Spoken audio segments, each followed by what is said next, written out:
Sa Juan 3:3, nakasulot ka ni Gingharian pinaagi sa pag-anak nato pag-usap mga igsoon. So wala nagiduda nga naa na kita sa Gingharian sa atong Dios mga igsoon. Mga tao natakaron sa Gingharian sa Dios. Nagipakita po sa Mateo, dunay kalainan ang Gingharian sa Dios ug ang Gingharian sa mga langit. Di ba? Nai-diagram diha. May kagingharian sa Diyos, muni siya ang gingharian sa Diyos sa kinatibukan. Sugod sa eternidad nga nilabay hangtod sa eternidad nga moabot. Pero ang gingharian sa mga langit, muni ang panahon sa iglesia karon mga igsoon. Lamat nga naata karon sa panahon sa iglesia. Nya mahimo gid tata nga mga tao sa gingharian nga nagkinabuhi uyon sa batakang balaod sa gingharian mga igsoon. Ang gipili namo kining message 7. Actually kining mensahe mo pining mensahe nga nalig mi og sulod sa training. Kay agi sa among panakyanan. Pero ambot nga mo puni napili, mo puni gihatag na mensahe. Pero salamat sa Ginoo nga kinahanglan ta nga mosulod sa narrow gate. Then mulakaw sa constricted way. Makita nato na sa Matthew 7 verses 13 and 14. So kung kita ang papilion mga igsoon, kanang papilion ta aning narrow gate o kining wide gate, restricted way o kining wide Broadway. Asa ka ta mamili, no? Natural na mga igsoon sa atong pagka-natural ato kita sayahay, di ba? Ato ta sa tuwa, ato ta sa lugar kayo. Wala kayo mga atong kanuwanan. Ang kanuwanan grabe daw. Inigurin nimo mamawol man ka nay tak-tak kayo. Di ba? Gamay lang yun. Igingon diri gamay lang yun ang musulod nining ganghaana. Gamay lang yun ang ulakaw nining dalana mga sigpit mga igsoon. Pero ang atong paglaom kay paingon ni siya sa kinabuhi. O gadto ka sa dako nga ganghaan.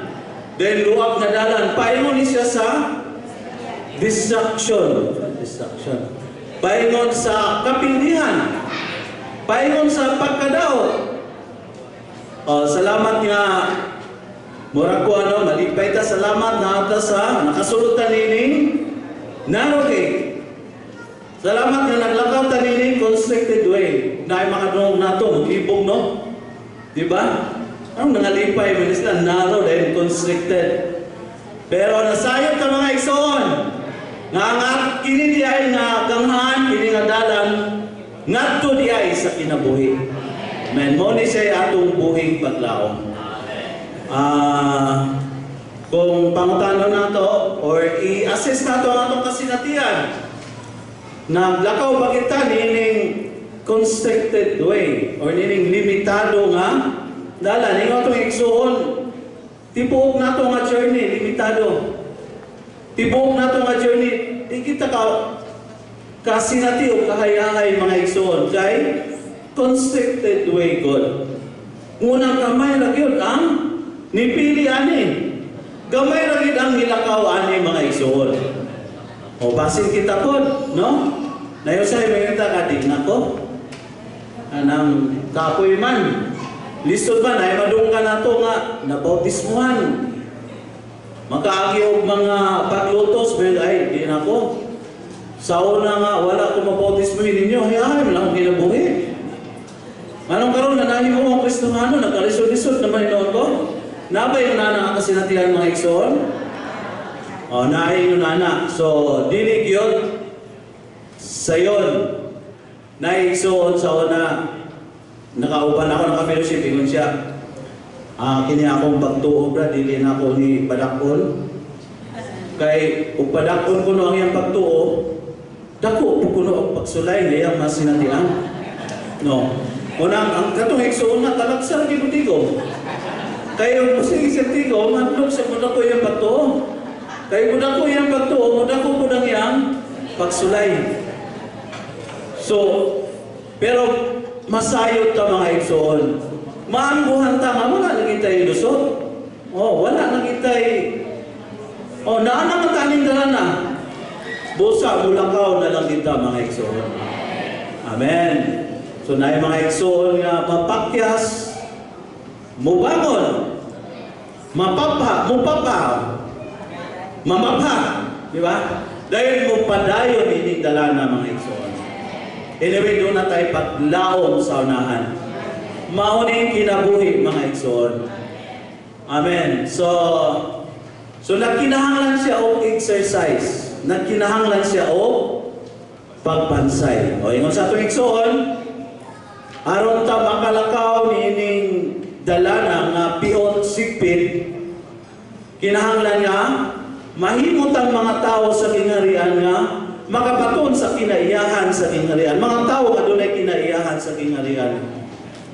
Dayon, maani pod ang mga kabulahanan mga igsoon. Una kinahanglan mahimot ang kabos sa espiritu.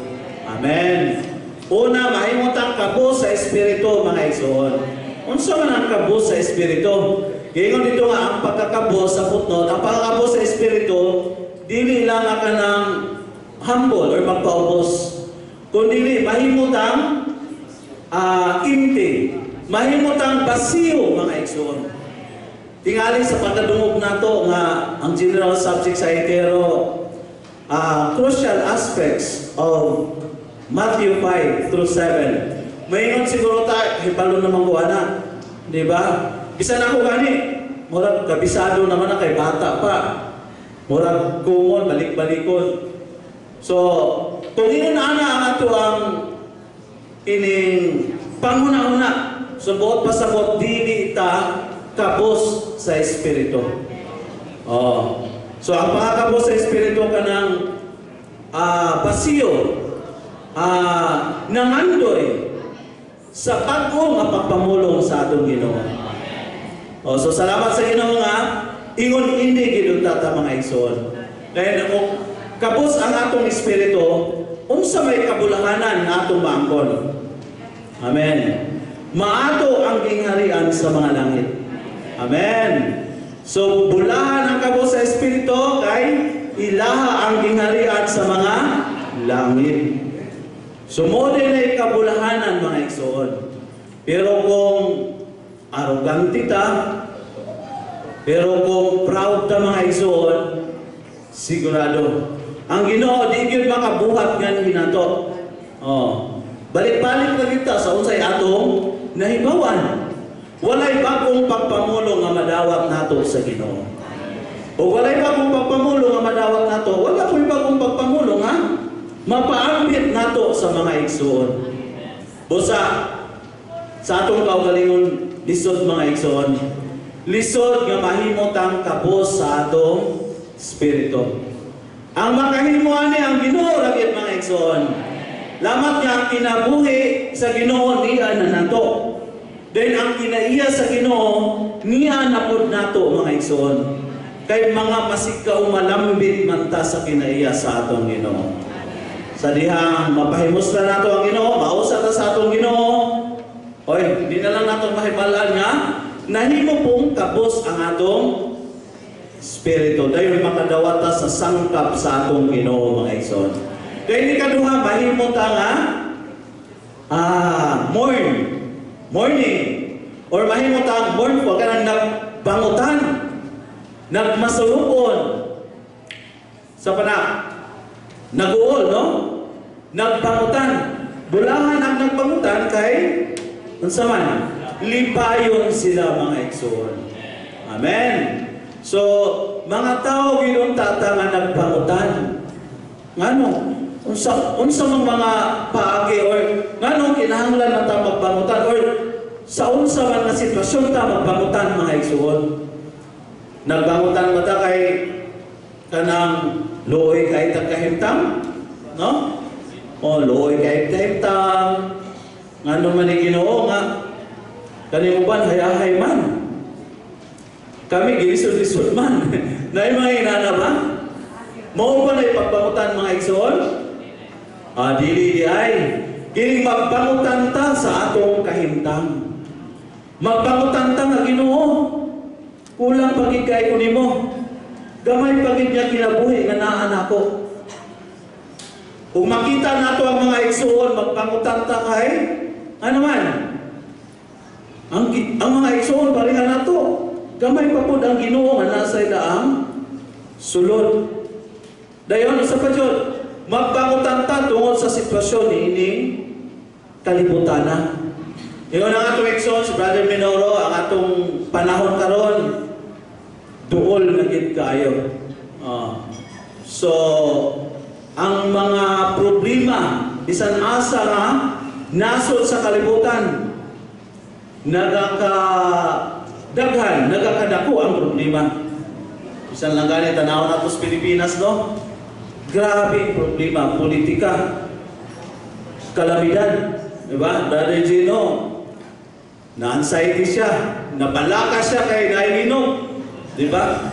Kita dagan po kay dagi ka ba? Lakan. Pero og mo bati ta og imo nana mga igsoon sa may atong buhaton. Muliso sa espiritu. Mudol sa atong Ginoo mga igsoon. Ginoo naunsa man ning mga igsoon, di ba? Naunsa naman ning kalibutan karon. Sa salamat sa Ginoo nga akong magpangutan ta niining sitwasyon na mga igsoon. Lipayon ta sa atong Ginoo.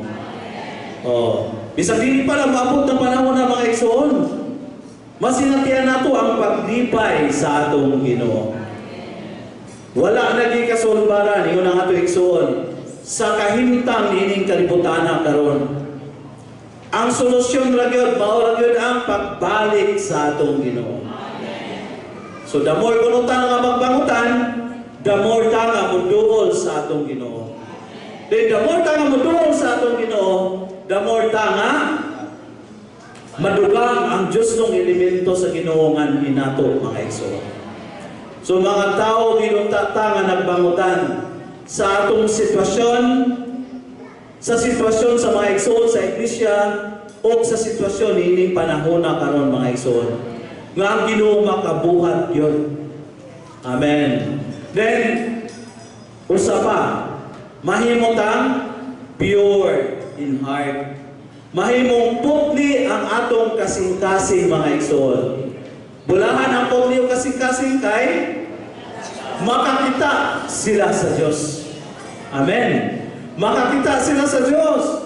Makakita ta sa Diyos kung putli tao kasing-kasing. Ang pagkaputli dahil mga igsoon, nagpasabot tayo na siya nga wala tayo laing tumong. Wala tayo laing intention mga igsoon. Kundi ang atong tumong ang intention maurang yun ang atong Ginoo. Nganong nangalagad man ta? Diba? Nganong nakinabuhi man ta sa iglesia, nakinabuhi. Wala ginong tayo laing tumong. Walay kanang not personal na interest. Kundi interest lagi sa atong Ginoo mga igsoon. Then ang atong makita nato ang Diyos mga igsoon. Ngano sa atong pagpangalaga daghan pa matag makita, no? Kita pa nato ning mga apan sa mga igsoon. Dili na ba makita nato ning apan sa mga igsoon? Ato ra po dayon i-dismiss ra nato. No? So imarites pud ra nato. Mayong tao makita nato ang apan sa igsoon atong tapunan. Ngayon sa unang pagtapon mga igsoon, dalaw sa Ginoo pinagi sa mga pag-ampo. Sumugi nung tanay mga tao sa gingharian sa mga langit. Dunay putli nga kasing-kasing. Aron sila makakita, aron kita makakita sa Diyos mga igsoon. Ang makakita di ay nagpasabot na siya nga mapatunan nato ang Diyos mga igsoon. So kaloyan ta sa Ginoo pundion niya ang atong kasing-kasing.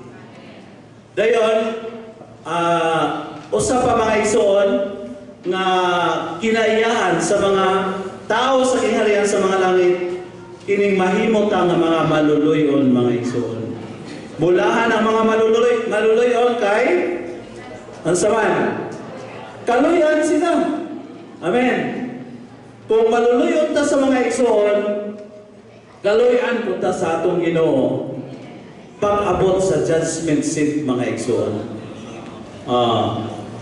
So kung unsay atong destinasyon, unsay na mahimong judgment sa Ginoo nato pag-atubang sa judgment seat, nagdepende din na siya mga igsoon sa atong pagkaluoy sa mga igsoon. Amen. So, maluoy paghata. Doon na makatay kaluoy sa atong mga igsoon. No? Na yung mga igsoon nga nagka-lisod-lisod. Na yung mga igsoon nga na problema. Naluoy ba ta? O medang mirisi. Wala mong ko'y tigong-tigong. Mirisi, wala mong ko'y tigong-tigong. Tigong pa ka, diliw ta kami yung nana. So, yung nana ba ta mga igsoon? Dodikit kali kaya, no? Naagyoy, isang dili na ito yung istorya, naagyoy sa itong sulod. Di man kung tigtigong ni mga igsoon na, munang na yung nana. Salamat sa Ginoo nga, imbis nga mag-iunan, ato namang basulo, no? Imbis nga iunan na, kaluyan dahil nato sila mga igsoon. Saan man nato pagkaluoy? Ato silang bisitahon mga igsoon. Diba? Kung saan na din magpupunta mo bisita. Usaman, gauna-una, raman sa ato kaugalingon nga kadasi. O iunaan na ba? Kanya, mangutangan ta karon naabatay gyatimanan. Nya pila po danatong gyatimanan. Mo ginauntay ato ang pagkaluoy sa sitwasyon sa ato mga igsoon. Napoy ba mga igsoon? Makaluluoy po, dunay mga panginahanglang pinansyal. Oo. Ato bang tagaan? Or pahulamon 5-6. Tagaan. Kuwan mangkot. Kulang mangkot din ako Pero pagka kulang-kulang, naarabig po yung sobra sa... Naarabig po yung sobra mga igsoon, no? Naarabig po yung mga panahon nga manubrata. So, makita kinunta nato ang sitwasyon sa mga igsoon.